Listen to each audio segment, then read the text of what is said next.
When Jeep said it wasn't so, they kept making a charge. When Chrysler said it wasn't so, they kept making a charge. Even General Motors said, this is not true. And they pointed out that Jeep is owned by Chrysler, is owned by Fiat, or they have. So then the charge became, the president is working with the Italians to move jobs to China. Now we're laughing, but it's absurd. And so Mitt Romney has told one lie too many.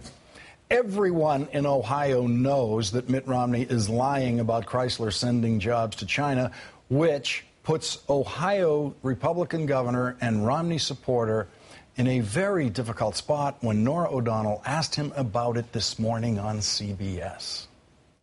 Is Jeep creating more jobs in Ohio, or are they sending them to China? No, Chrysler is the one automaker that has increased employment. Michael Moore, I guess that settles it. I mean, there's John Kasich. He's a big Romney supporter. He's asked, basically, Norah put it straight, but the real question is, so Romney's lying about this, right? And his answer is, yeah, Romney's lying about it. You know what really gets me about that whole thing with the Jeep thing is that Romney and his big donors, his money people, they purchased helped to purchase Delphi, which used to be Delco AC Sparkplug, which is where my dad worked in the factory at GM. And then they were kind of cut off from GM, and they bought them. And then they sold, got closed down 24 factories. They moved 25,000 jobs to China, and then took auto money bailout, the auto bailout that he opposed. He took this money, he and his buddies, and Romney himself made about a $15 million profit. It was, I think, a 4,000% gain on his investment, what he put into it.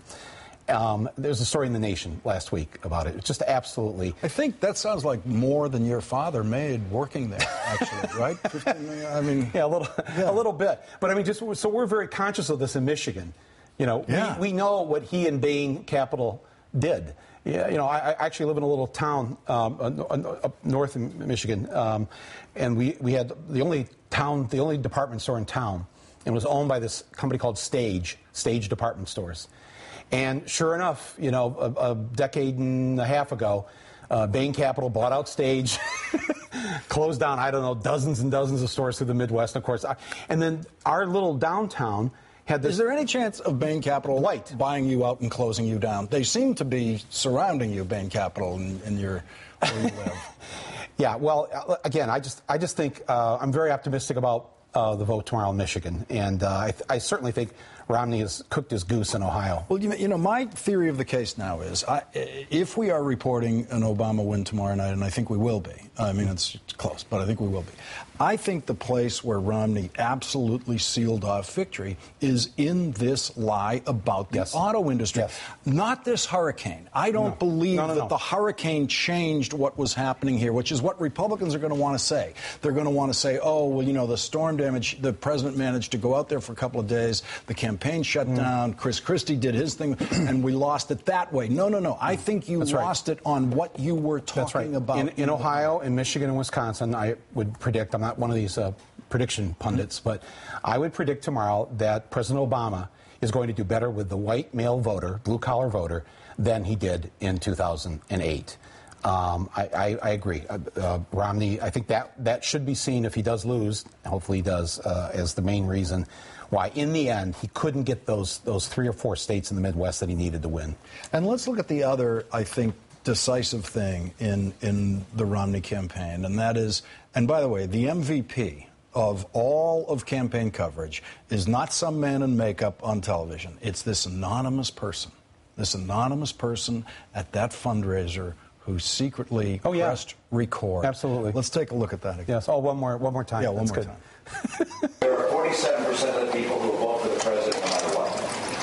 All right, there are 47% who are with him, who are dependent upon government, who believe that they are victims, who believe that government has a responsibility to care for them, who believe that they're entitled to health care, to food, to housing, to you name it. And so my job is not to worry about those people. I'll never convince them that they should take personal responsibility and care for their lives. I've never been at a Republican high-dollar fundraiser, but now I feel like I have. I have secretly filmed them. So I have been there. Yeah. Well, of course, this tape, and God bless Mother Jones for getting it out there. But let's just 1 second.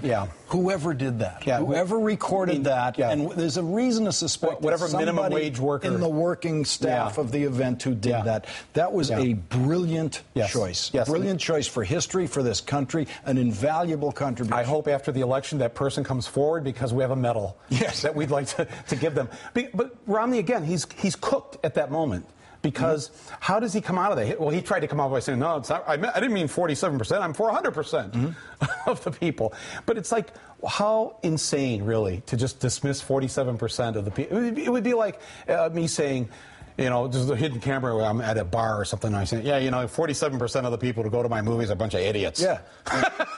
You know, it's like, if you actually have that attitude, well, then you deserve to lose. And if you think the 47% is that stupid, that they're going to go vote for you tomorrow?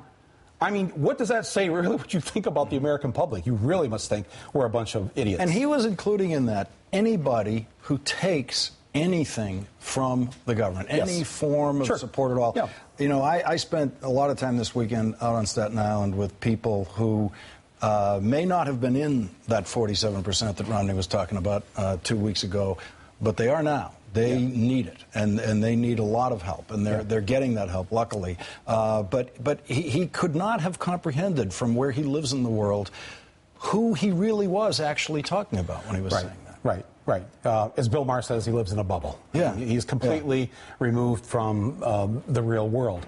But quickly, are you worried about voter suppression coming up here? There's so many moves that they've tried to pull on this. Yes, I am. But let me in Ohio and elsewhere. Let me say this, because I don't think this has really been pointed out.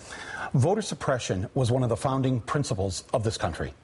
Our founding fathers suppressed the vote by saying only white male property owners could vote. And through the 200-plus years, we've chipped away at the voter suppression. Blacks could vote, that women could vote, and now that blacks we had to have civil rights laws. There's been voter suppression since the beginning. So my plea to the 90 million people that are expected not to vote tomorrow, according to a USA Today poll, my plea to them, if they're watching, is to please. So many people fought for this right. It was so hard because we have fought voter suppression for 200-plus years of this country. Exercise that right. Go to the polls. Don't stay home. Don't sit. It's only 20 minutes, and it's free. You know, it's your country. And selfishly, that I'm saying it too because that same poll said that they asked the non-voters, if you did vote, how many of you would vote for Obama? How many for 43% for Obama, 18% for Romney. So clearly, there's a gold mine there of people that could vote for President Obama. And I'm encouraging people on my website and Twitter and all that. I want to get 1 million people to the polls tomorrow that otherwise wouldn't have gone. By asking, we all know them. Just take somebody. We all know somebody who's not going to vote. We all know somebody, and make it your mission tomorrow to take that person out to vote, take them to lunch, take them to the bar afterwards, do whatever you have to do that's legal to get them to the polls, and they'll feel good that they did this, and then they'll maybe vote again next time. So I just think that's really important. And I say too, just finally, I just before coming in here, I heard the same thing. Nate Silver, 91%, a chance of Obama winning. Please, folks, don't do the end zone dance tonight. This is not safe. You're gonna look like what was the guy, the Dallas Cowboys guy's name? Sorry, it's sports. Well, he did that in '93. He did the end zone dance 3 yards out from the end zone. Oh yes. And the Buffalo Bill, Don Beebe from the Buffalo Bills, came up and knocked the ball out of his hand. And while he was doing the dance, and he wasn't even in the end zone. Let's not look like that tomorrow. That's why I said earlier. Nate's been saying 70%, 80%. Now it's 90%. Let's say it's 70% chance. Okay, that sounds good. But that means there's a 30% chance he isn't. And when you hear on the weather tonight that there's a 30% chance of rain tomorrow, what do you think?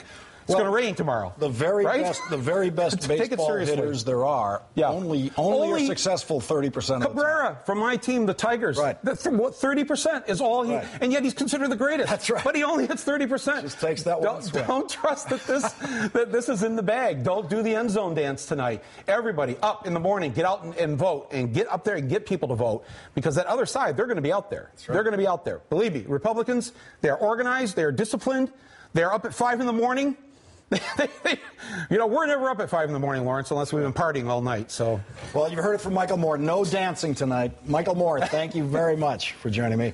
Coming up, voter suppression attempts and how the early voting is going across the country. Joy Reid's going to join us on that with Richard Wolff.